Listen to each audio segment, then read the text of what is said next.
Now when they had passed through Amphipolis and Apollonia, they came to Thessalonica, where there was a Jewish synagogue.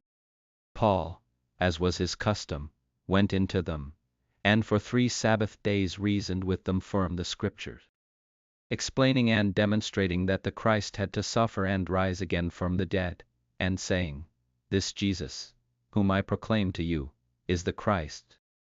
Some of them were persuaded, and joined Paul and Silas, of the devout Greeks a great multitude, and not a few of the chief women.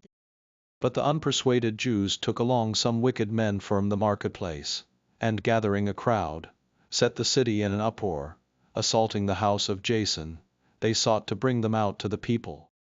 When they didn't find them, they dragged Jason and certain brothers before the rulers of the city, crying, "These who have turned the world upside down have come here also."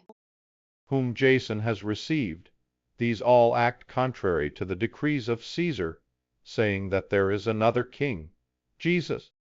The multitude and the rulers of the city were troubled when they heard these things. When they had taken security from Jason and the rest, they let them go. The brothers immediately sent Paul and Silas away by night to Berea. When they arrived, they went into the Jewish synagogue. Now these were more noble than those in Thessalonica, in that they received the word with all readiness of the mind, examining the Scriptures daily to see whether these things were so.